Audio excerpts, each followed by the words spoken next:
In this video, you're going to learn how to master the art of negotiation and persuasion for your business. So whether you're speaking to manufacturers or contract workers, or maybe you're just looking to sell to more potential customers, these tips are going to help you get what you want out of your negotiations.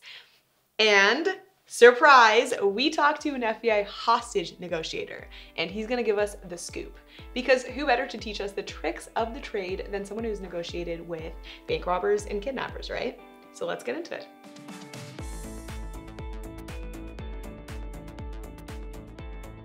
ChrisVoss is a former FBI hostage negotiator, and he's the author of Never Split the Difference, Negotiating as if your life depended on it. So we had the opportunity to chat with him. Now, the first thing that we wanted to find out was how well the average person negotiates. And Chris told us that we all tend to overestimate our negotiation abilities. He says, unfortunately, while our negotiation approach seems very smart, eloquent, and remarkable in our minds, most people are just kind of average. When we think about the times that we negotiated an extra $2 at a yard sale, or when we negotiated a raise, we consider ourselves to be negotiation experts. This natural overconfidence is actually our biggest negotiation weakness, Chris says. People feel the need to make their point, and they think their point is the solution. My solution is not just my solution, it's the solution. We all think we're rational, reasonable, and smart, but the problem is that everybody has this mindset, so we all end up just talking past each other. Instead of aggressively arguing for our solutions, we should be focused on creating epiphany moments for the people that we're negotiating with. Chris explains that persuasion and negotiation have very little to do with your opinion.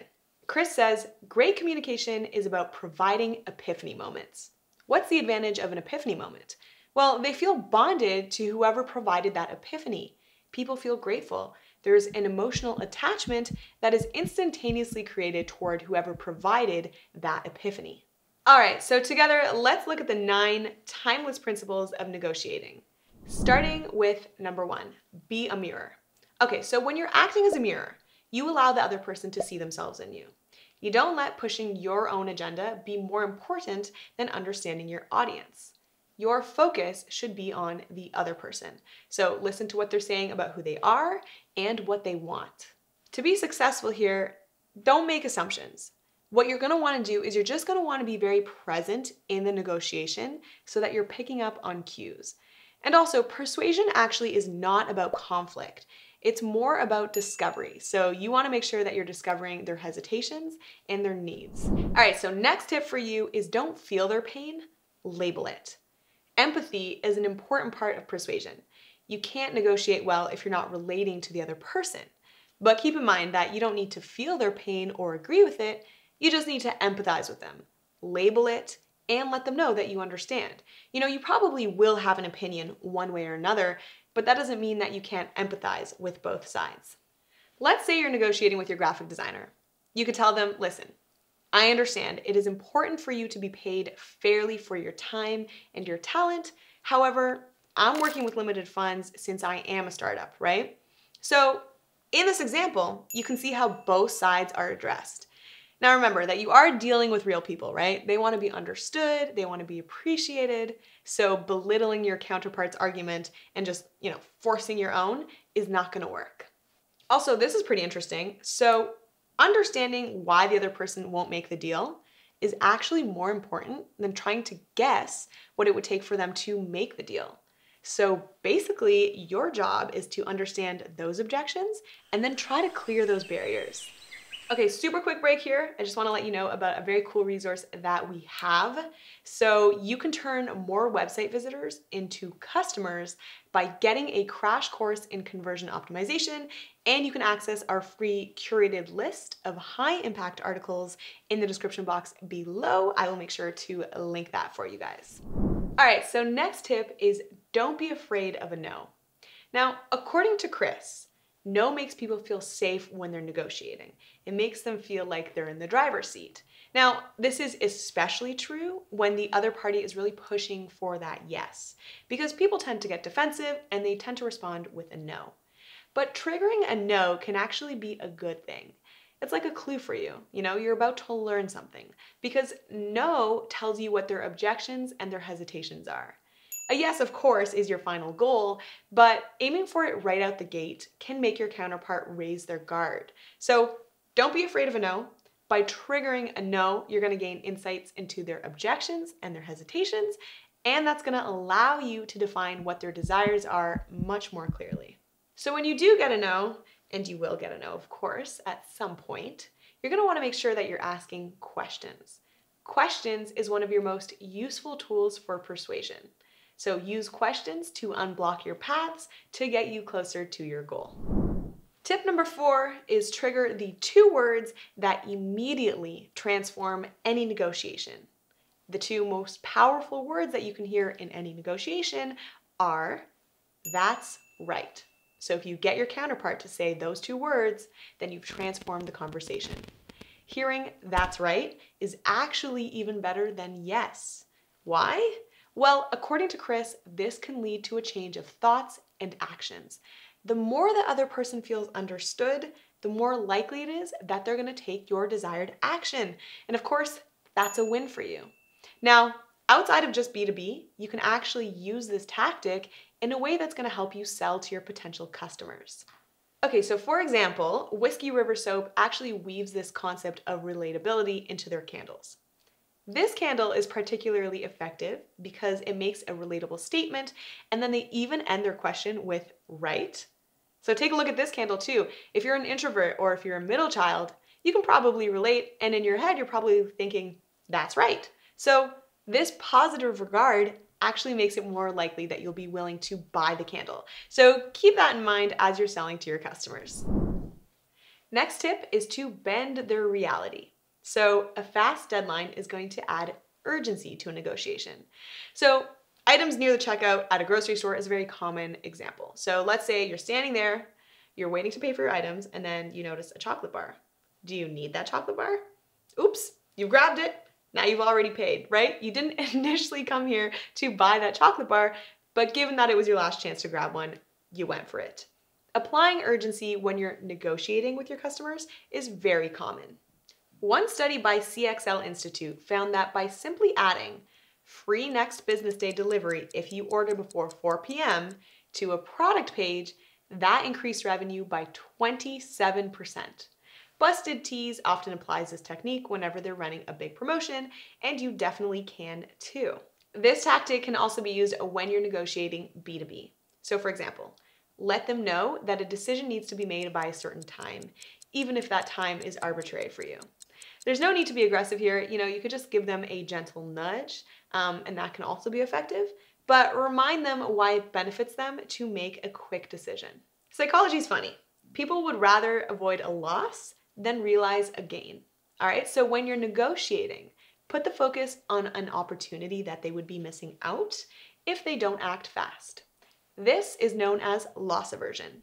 In the wise words of Chris, we are emotional, irrational creatures in predictable, pattern-filled ways.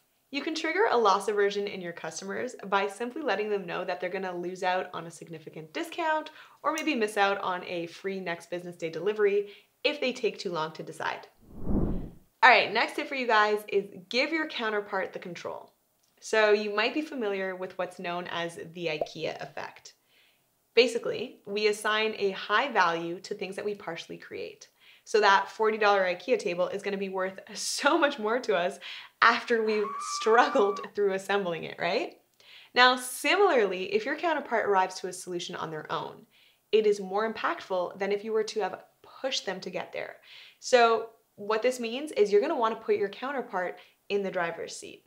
So to do this, you're going to want to use questions and options to gently point your counterpart towards that idea that you have in mind. So if you structure these carefully, that result might actually be in your favor.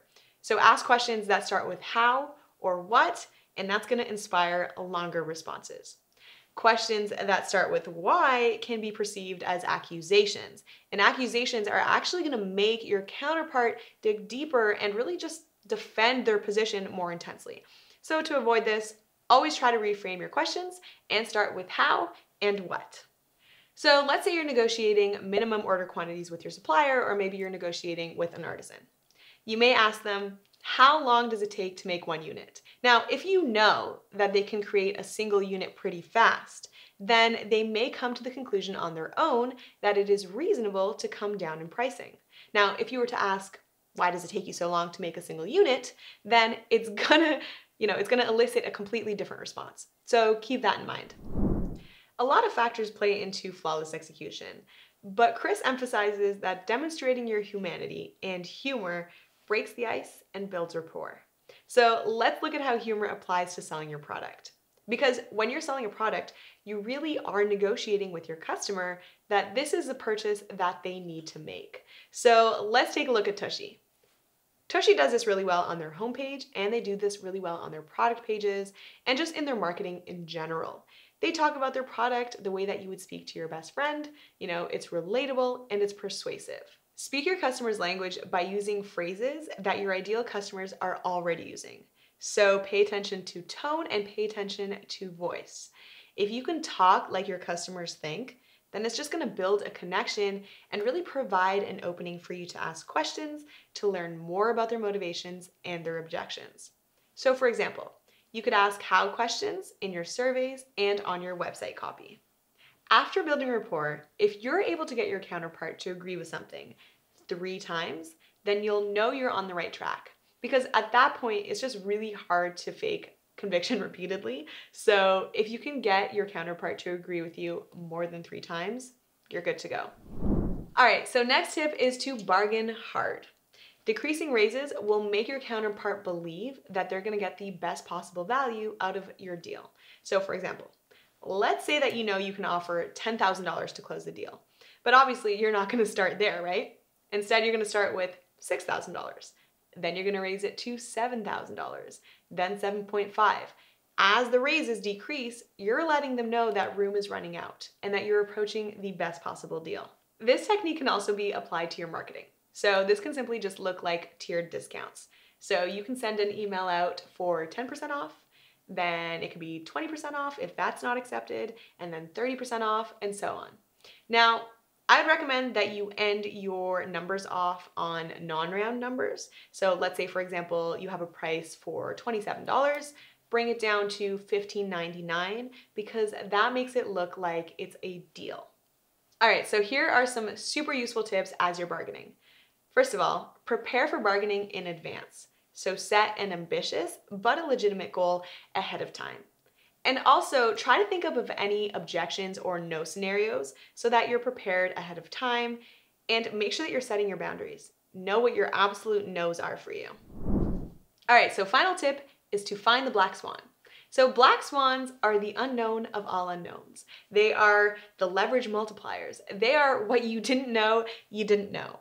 And when you see a black swan, it's going to offer up free space to make that deal. Your job is to deeply understand your counterpart's worldview. So when you're hunting for that black swan, you're going to find it in personal thoughts, feelings, attitudes, perceptions, values of your counterpart. So dig deep into their personality, hobbies, and lifestyle, and then find a note to relate on. Research shows that we favor people who are just like us. So once you understand their worldview, just show them that you're similar. These 9 principles come from the book Never Split the Difference, and that was written by Chris. So if you are a reader, definitely make sure to check that one out. But Chris says that potent persuasion rarely happens all at once. So make sure that you're implementing these tips very logically and simply so that your communication doesn't become cluttered. Refining your negotiation skills will not only make you persuasive in business, but in all aspects of your life. If you're serious about starting an online business, then Shopify has everything that you need. Shopify makes selling online very easy, fast, and scalable, and you can get started with a free 14-day trial. No credit card required, which is great, and you can set up your store in a matter of days and bring your brand to life. Building an online store should not be this easy or this much fun. Plus, the powerful features and free apps is going to make your marketing so simple and just allow you to make more sales more often. So if that's of interest to you, I will leave a link in the description box to get started on your business journey so that you can take advantage of the free 14-day trial. All right, so hopefully you found this video helpful. If you did find it helpful, make sure that you're giving it a thumbs up. That helps our channel grow, and it helps us grow our community as well. And just for fun, actually, make sure that you're leaving what you are about to negotiate in the comments section. You can be vague with it if you want, but would be curious to know what you guys are negotiating next. That is it. Make sure that you're hitting subscribe so that you don't miss out on next week's video. But I'm your host, Michelle. Thank you so much for joining us, and I will see you in the next one. Bye.